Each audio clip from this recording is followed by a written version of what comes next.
Bon, je vous remercie.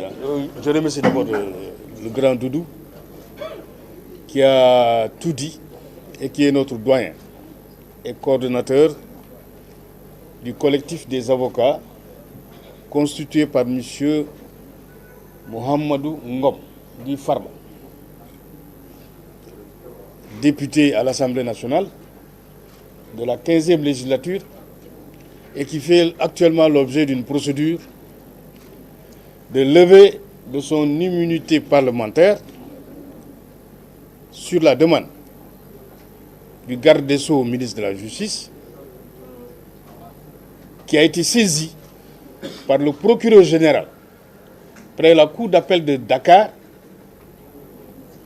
par un courrier en date du 3 janvier. Donc ce n'est pas une nouvelle affaire, c'est une ancienne affaire. Parce que le procureur général, près la cour d'appel de Dakar, a saisi le garde des Sceaux par un courrier en date du 3 janvier 2025 pour demander au garde des Sceaux de saisir l'Assemblée nationale afin de lever l'immunité parlementaire du député Farba Ngom. Et le procureur général a formulé cette demande sur la demande encore du procureur du parquet financier, M. Abdoulaye Sylla, qui certainement a été saisi d'un rapport de la CENTIF, qui est la cellule de traitement des informations à caractère financier.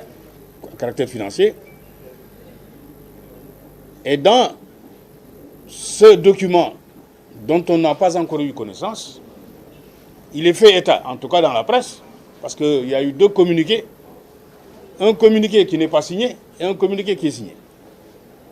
Dans le communiqué qui n'est pas signé, on a fait état, on a visé nommément M. Farba Ngom et on a fait état de malversations financières qui tourneraient autour de 125 milliards. En tout cas, c'est des transactions douteuses, d'un montant de 125 milliards. Et dans le deuxième communiqué, je pense que ça a disparu. Mais toujours est-il que M. Farba Ngom, qui a entendu à travers la presse qu'il était visé et qui a eu la certitude, par le biais de la procédure de levée de son immunité parlementaire, qu'il est nommément visé, certainement par cette procédure qui va être engagée, donc a estimé nécessaire de constituer un collectif. Un collectif qui n'est pas fermé d'ailleurs. Parce que d'autres avocats pourraient éventuellement se joindre à ce collectif sur la demande de Farba Ngom. Mais toujours est-il qu'en l'état actuel, il a consulté 4 avocats. Et ces 4 avocats-là, c'est le doyen Doudou, c'est moi, M. Baboucar Cissé, M. Alassane Cissé et M. Pascal Gomis, qui eux ne sont pas là, parce que je ne les ai pas vus en tout cas, mais le doyen Doudou a dit que c'était indépendant de leur volonté. Mais toujours est-il que ce qu'il faut retenir, c'est que Farba Ngom n'a jamais eu connaissance d'un rapport de la CENTIF qui l'incrimine ou en tout cas qui l'épingle, pour reprendre une expression.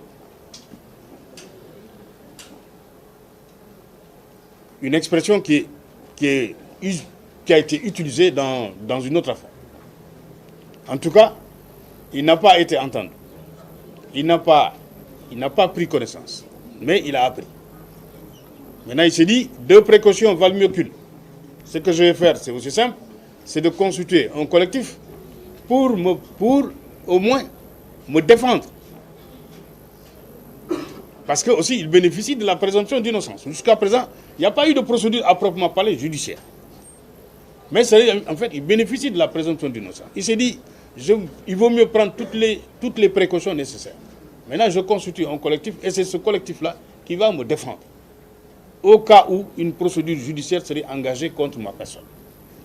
Et donc, c'est pourquoi nous avons estimé nécessaire au moins d'alerter l'opinion publique, nationale et internationale, sur le fait que M. Farba Ngom, que l'on a jeté comme ça en pâture, que l'on a jeté à la vindicte populaire, M. Farbangom n'a jamais été entendu dans le cadre d'une enquête de la CENTIF. Il n'a jamais été confronté aux agents de la CENTIF.